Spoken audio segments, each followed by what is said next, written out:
I'm Joe Scaringi and welcome to April12 Sports.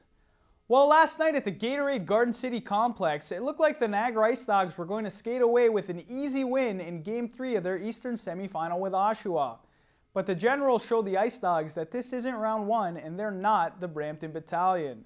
After jumping out to a 4-0 lead through one, the Generals slowly clawed their way back into the game. The rally began in the dying seconds of the second when Andy Andrejov was awarded a penalty shot. He'd beat Mark Vizantine to make it 4-1.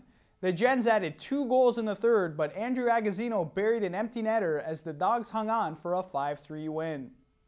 Despite being outshot 16-13 in the first, Oshawa outshot Niagara 36-17 through the final 2 periods. The Ice Dogs went 1 for 5 on the power play and 5 for 6 on the PK. Niagara now leads the series 2-1 with Game 4 set for Wednesday night in Oshawa. After this one, the Dogs weighed in on the game that almost got away. Well, it's one of those things. When you come out so good as we did and you get the 4-0 lead, obviously there was a letdown in that second period. And it's difficult in this league when the momentum goes to try and get it back. And that's what I said to the guys. When they turn the switch off, it's really difficult to get it in. I thought we were spinning our wheels for a lot of that second and third period. And, luckily we got a strong goaltender and he did a great job holding the fort for us. Bottom line is, you need 4 wins. Nobody asked how you got them at the end. You need 4 wins and a 4 out of 7, and we're halfway there. We got a tough test, and we sure won't go into their building if we play 20 minutes and think we'll come out with a win. We're going to need to come out, with a 60-minute effort. I'll see how the injuries are with our guys, and we'll talk about it tomorrow. I'll sleep on it, but it's nice to have Bills back, that's for sure.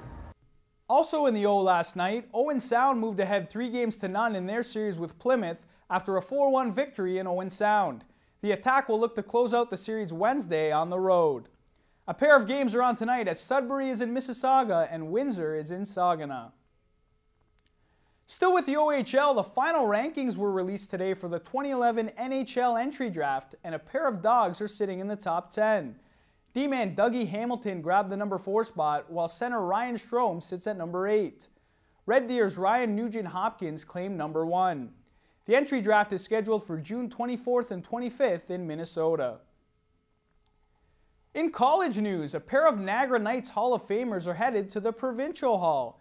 Justin Ross and Tracy Smith both played on the volleyball court for Niagara, and after being inducted into the Knights Hall of Fame this past weekend, are set to make their way into the OCAA Hall of Fame next month. Ross and Smith will bring the total of Niagara College athletes in the Provincial Hall to 11.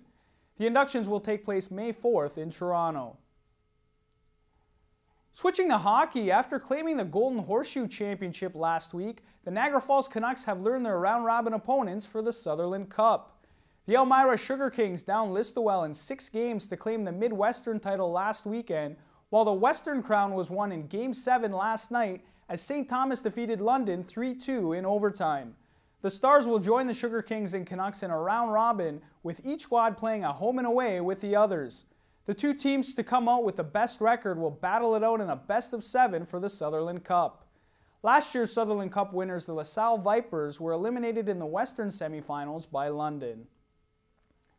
Well, that's the score from here. Outside the Lines with Rick Hodges up after the break, so stay tuned.